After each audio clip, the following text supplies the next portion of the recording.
Start right here, and today we're going to be talking about the Sony A1. Finally decided to do this video, but instead of boring you with a lot of specs, because there are a lot of videos and you can also go watch the presentation, I'm going to be analyzing the camera, the features that it has, and then, tell you if the camera is worth a $6,500 tag price. We're also going to be comparing this camera among other Sony cameras, and why not, against the Canon EOS R5. So let's get started.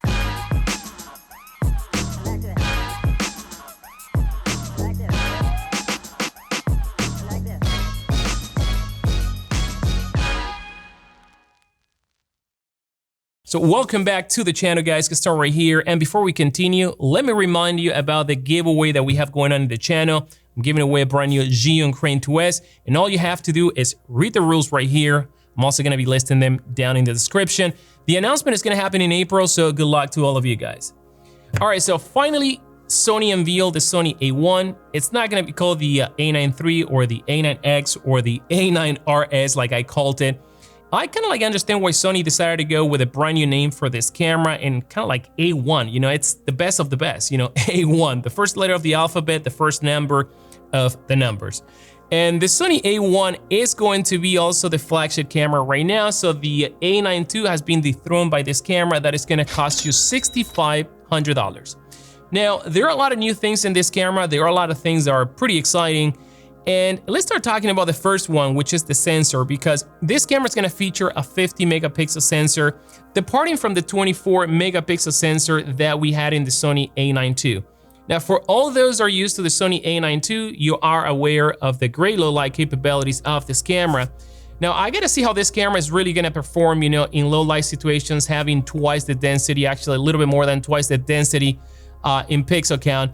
And, I'm assuming that it's going to struggle a little bit because I own the Sony A7R4. That camera does a little bit more, 61 megapixel, but I mean, when it comes to low light performance, it's not its strength. So hopefully Sony has done something with the sensor that we're gonna get better low light performance, but once again, something to keep in mind. Now, because of the 50 megapixel sensor, we're gonna be able to record 8K video up to 30p, and this is gonna happen at 10-bit 420. Now, you're also gonna have 4K video, also at 10-bit, but 422, and you have the various codecs that you can find in the Sony A7S III. So now let's talk about some of the features and the specs of the body, because it's very reminiscent of, the same bodies that Sony has been producing. And when comparing this camera to any of the alpha cameras, 7 line, 9 line, and this one, the body looks exactly the same, just a little bit bigger for what I can tell. And also I'm learning that this camera is gonna have a revamped cooling system.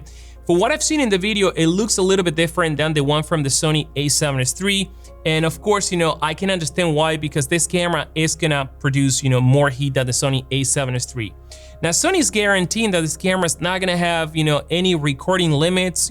I don't know if they're talking about 4K, because at the same time, you can find in some of the literature that this camera is gonna give you 30 minutes of 8K video recording. So, that's a little bit confusing to me right now, but whatever the case may be, there is something that you have to be aware of, because this camera is also gonna feature dual CF Express Type A cards, and those are gonna cap only up to 160 gigabytes. Now, if you record in relay mode, you can actually count with 320 gigabytes, but something that you have to remember is that at about in 512 gigabytes, you can record at about 50 minutes. So in 320, that's about what? Kind of like minus a third. You're gonna be able to record around maybe 30 minutes, 20 something minutes, something like that. So something to keep in mind, because if you're getting this camera as your main go-to 8K camera and you're planning to shoot interviews, you're planning to shoot documentaries, and anything that may entail the camera, recording in a longer period of times, you may find, the cap not on the camera itself, but on the media. So now, another thing that I want to mention is that probably this camera is going to do a similar implementation as the Sony A7S III, where you can actually remove one of the cards while the camera is recording onto the other one. Now, I've tried to do that because I've been recording a 4K video 422 All-I, which is, produces huge files. But the problem is that every time I try to remove the card, I, happen to shake the camera. So I kind of don't like that feature. I wish that Sony would give us, SSD, you know, recording capabilities in a camera like this one, I mean, that would have been great, guys. Now, when it comes to connectivity, this camera is gonna feature the latest and greatest technology. I'm not gonna mention everything, but if you're familiar with the Sony A1 II, you're gonna have all the ports such as Ethernet, and also in this camera, we're gonna have a full-size HDMI. Now, this is great because this camera is gonna allow you to record via HDMI 4K video in 16-bit. So you're gonna have that capability with this camera as well, just like the Sony A7S III. Now, the other thing that we're learning is that this camera is gonna have the same screen as the Sony A1 II. So we're not gonna have the same screen as the Sony A7S III, which is kind of like a bummer for a lot of people. But I can understand if you're gonna be shooting photography at the studio or you're gonna be using this camera in a gimbal. To be honest with you, the tilt up and down, in my opinion, works a lot better. Now, one thing that we're gonna get from the Sony A7S III in this camera is the brand new menu and also the touchscreen capability. Now, if you ask me about the brand new menu, to be honest with you, I prefer the older menu. I don't like the nested, you know, structure of this menu and how some of the names hide, but again, it is the same menu, guys, and you know, you can get used to it. Once again, you know, I don't want to bore you with all the specs because I'm also gonna list down in the description, you know, the presentation. You can learn everything there, but this camera comes at a $6,500, and a lot of people are saying that this one is going to be the 1DX Mark III killer, but in my opinion, this camera has nothing to do with 1DX Mark III. And let's actually, you know, dissect a little bit the 1DX. Number one, we have a 20 megapixel sensor. Number two, the camera cannot record 8K video. Number three, the body of the 1DX is, you know, the big body that you would use for, you know, documentary or event photography type of camera. Whereas this camera doesn't feature that body. You know, we're still having the same, you know, geometry body than all the other Sony cameras. And if you want to get, you know, an extended grip, you're gonna have to spend more money in the camera in order to gain, you know, the additional dials when shooting in portrait mode. So that is something to keep in mind, guys, because I think this camera is aimed, you know, based on the specs as this camera loads, aimed to compete with the Canon EOS R5. And when it comes to that, I think that this camera may do some things better than the Canon EOS R5.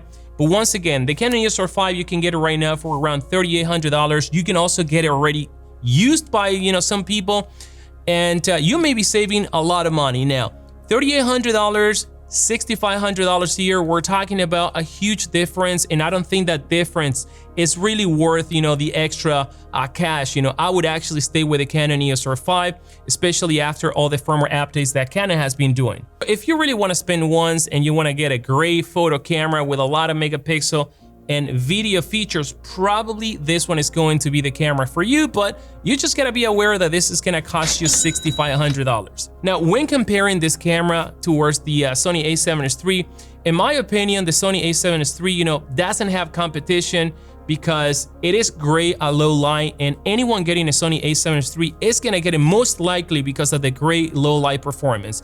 We also can shoot 4K up to 120 frames per second, and once again, the A1 also shoots 120 frames per second. But if you ask me, $6,500 versus $3,500, you know, I prefer to buy two Sony A7S III if I had the cash and have two cameras and record at 4K, and this is what most people are gonna be using. Now, if you really need 8K video capabilities, probably you're gonna skip this camera altogether and go to, you know, some of the Red cameras or Canon cameras that can do that right now. But obviously, you know, you're gonna be in a complete different league. So, is the price of this camera right? And in my opinion, I think this camera has been overpriced, and I understand why Sony is doing this. They wanna have, you know, that flagship camera with an expensive price as the 1DX Mark III. But in reality, you know, they're not coming anywhere close to that camera.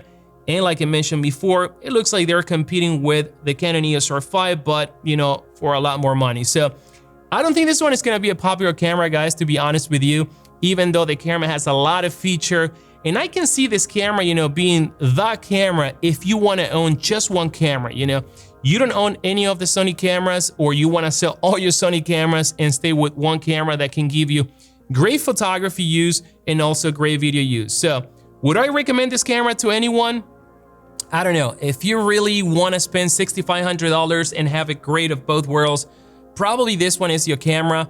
But like I mentioned before, I would actually check out Canon. So it's gonna be a matter whether you have a lot of Sony glass already, you know, laying around, or if you have to start from scratch. Now, if you're a Canon shooter and you have Canon glass already, I wouldn't even bother you suggesting this camera to you. Now, if you are someone that has, you know, a lot of Sony glass, I don't know, I wouldn't even suggest it either. You know, in my opinion, I'd rather have a Sony A7R3 or A7R4 and have a proper, you know, video camera like the Sony A7S III. So this is gonna be it, guys. Let me know, what do you think about this camera? Would you be getting one? And what do you think about the $6,500? Are you impressed about the features? Comment below, and as always, I'll see you in the next video. Take care.